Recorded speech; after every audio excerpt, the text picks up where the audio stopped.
Welcome back to the Lydia Magruder channel.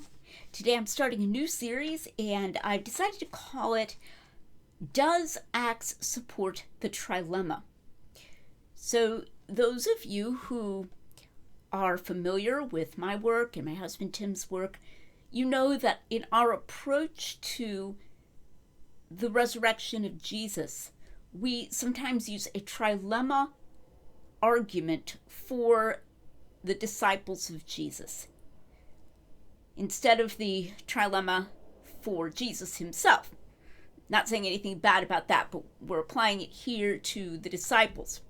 Either they were lying, or they were mistaken or deceived in some way, or they were telling the truth. And then we say that the content of what they said, as shown in the gospel accounts, shows that they were not likely to be mistaken, because that's not the kind of thing that you can just be easily, honestly mistaken about. And then the context, as shown in Acts, shows that they were very unlikely to be lying, because they risked their lives, they risked their freedom, they risked grave persecution for what they were saying. And so the most likely conclusion is that they were in fact telling the truth. Now, I'm not going to be talking in this series about the reliability of the Gospels. That supports that argument that they were not merely mistaken, because the content is shown in the Gospels of at least what these people claimed. So this isn't just saying, hey, the Gospels say it must have happened concerning Jesus' resurrection, but that at least it's not including something that was just made up later or at the end of some long telephone game or something like that. That's not something I'm going to be dealing with in this series. And I'm also not going to argue for the reliability of Acts, because the objections that I'm responding to in this series are supposedly based on even if the skeptic were to grant that we can take Acts at face value when it describes the origins of Christianity, then, the person will usually say, I don't really take it at face value. I don't really think Acts is reliable. We understand that. But the question is, okay, can we get something, can we get somewhere if we do take Acts at face value? And the objections that I'm answering here will involve saying, even if we did consider Acts reliable as far as its descriptions of how Christianity originated and so forth in the preaching of the original disciples and so forth, it still wouldn't really support the resurrection argument. So I'm gonna accept that challenge, but I'm not going to be arguing that Acts is reliable. This video today is just setup. It's not going to start giving, the answers to this objection. I may allude to them briefly, but it's just setup to set up the kind of objections I'm replying to. Now, one thing I want to say right here is that sometimes you'll hear this presented as though Christian apologists, they went out there, they stuck their necks out too far, and then they had to back off.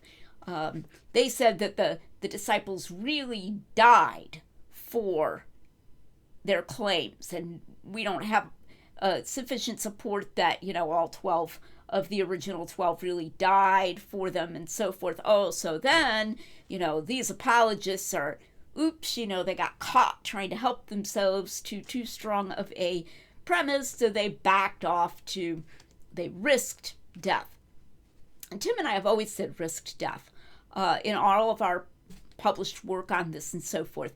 So in 2009, when we did the resurrection article, we were careful to say they were willing to risk their lives. They were willing to risk severe persecution and so forth, and it was a credible risk. So that's not some kind of, backing off that we had to do. The two versions of this that I'm going to be addressing come from slightly different angles.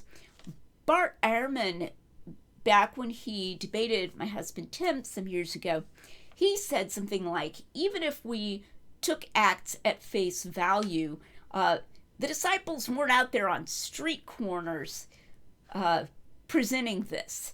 They were telling stories to their friends and family. So Tim was pushing the hostile context. And Ehrman at first just sort of didn't understand. And he was kind of laughing. What are you talking about? This kind of thing. And Justin Brierley was trying to explain what Tim was saying and so forth. And then Ehrman came out with this. They weren't out on the street corners saying this. They were saying it to their friends and family. And Tim said, well, I don't know what version of the book of Acts you've got, but they are definitely out there in public saying it. And Ehrman then continued to try to downplay how credible of a risk they were at. And he used a sort of a factoid that there were 8,000 converts and only 2 arrests by chapter 4. He kind of like arbitrarily cut it at chapter 4 because there's more arrests definitely thereafter. But, that's irrelevant because the converts are not the ones who are claiming to have originally seen Jesus. We're talking about the leadership. So that's one version. It downplays the extent to which Acts actually supports a credible risk that they were taking. Then another version came out in a video some weeks ago by the skeptic YouTuber Apologia, and he said that even if we took Acts at face value, the original 11 were only testifying until the first time that they were told to stop, and after that it's just Peter and John. We'll be talking more about that. It's not correct, but that version is downplaying the extent to which we really know who was making these proclamations. So I had someone write to me, prompted by that YouTube video some weeks ago, and ask me about that. How do we know who was actually proclaiming this besides Peter and John? And there's a lot of leaning on possible broad uses of the term apostle and so forth. And we'll be getting into that in this series.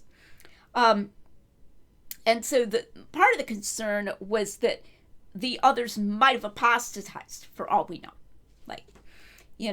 We don't have them named as the book goes on, so maybe they just, got scared and folded under persecution. And when you have this confident statement that the original 11 are only speaking until they're first told to stop, and after that it's just Peter and John, unless you dig into the text, then that sounds concerning. It's hard to steel man this. So sometimes when you're approaching an objection to your own position, you try to do something called steel manning. You try to make it stronger than maybe it was when the person originally made the objection. And this one's really hard to steel man.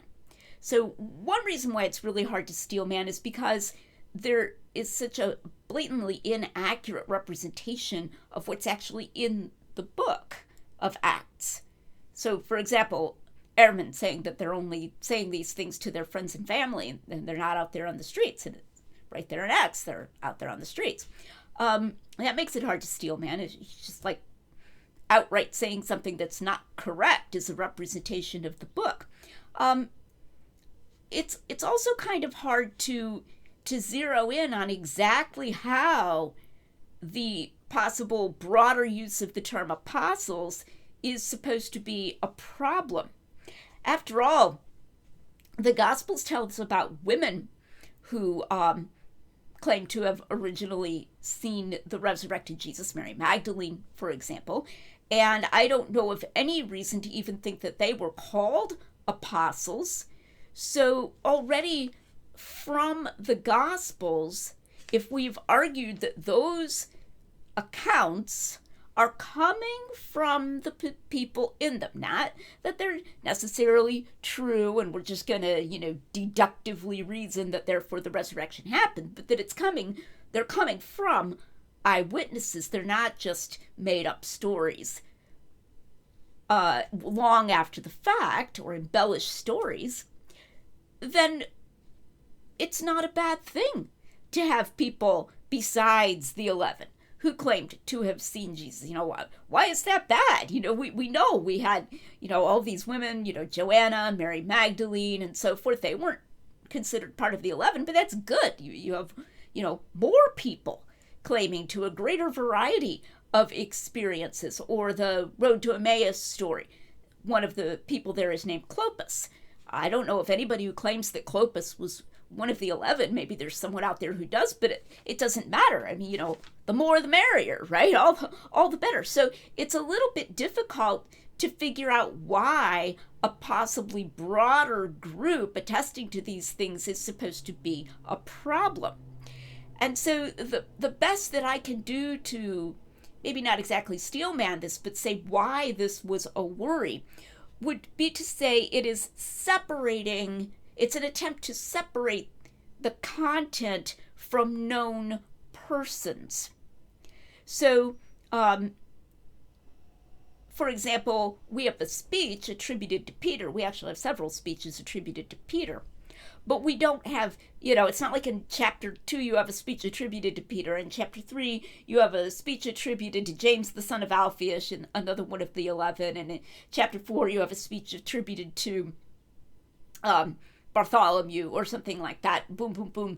Like we have speeches that are claiming to come from specific other people among the 11.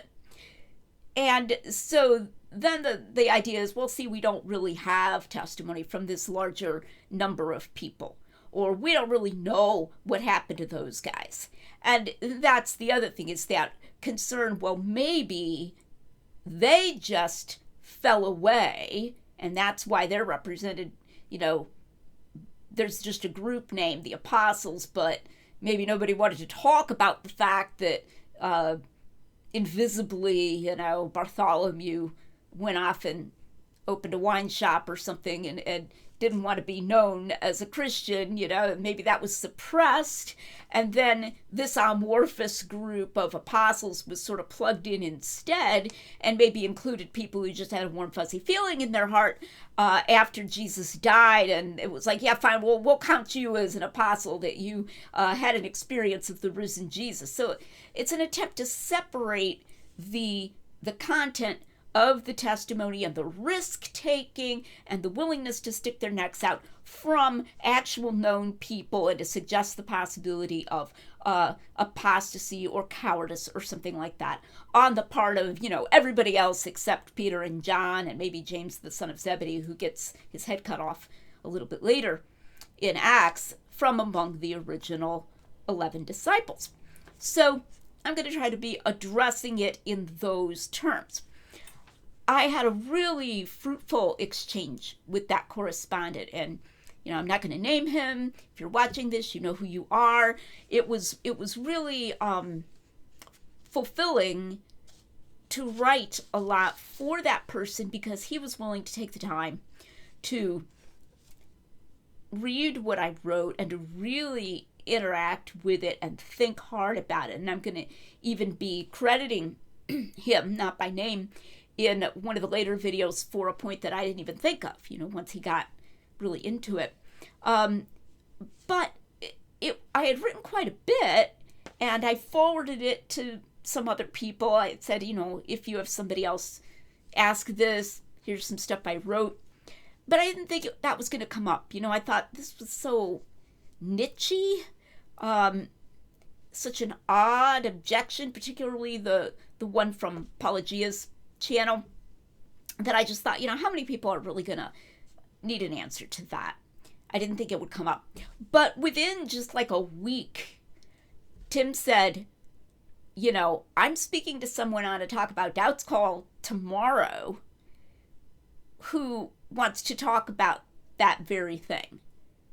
So I began to realize at that point that this had a broader appeal, a broader audience that could profit from it than I would otherwise have thought. And so that decided me to do this. And then in listening to the parts of the old debate with Ehrman, I heard Ehrman saying there were 8,000 converts and only 2 arrests, and trying to sort of downplay the extent to which they were really in danger of their lives for attesting that they had personally interacted with the risen Jesus. So I thought I would fold that in here as well.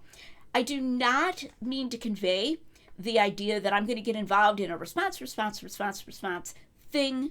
I don't do that typically. But I'm using the Ehrman statement and Apologia's statement, as a kind of a kickoff to a series that I hope will be of value to other people. But I'm not going to think that then, if Apologia makes a response video to me, I have to go make another response video to him. I'm not going to get on that train, because I think that can be it can be very exhausting, and you end up sort of dancing to the tune of your opponent, and I don't want to do that. I just want to be presenting good and useful content here. So that's the setup. The question: does Acts really support the trilemma? Does it really support the idea that specific named individuals were claiming to have seen the risen Jesus in ways that can be credibly connected with the accounts in the Gospels, and then under a credible threat to their lives and liberty? Does Acts support that if we take its account of the origins of Christianity at face value? That's the question.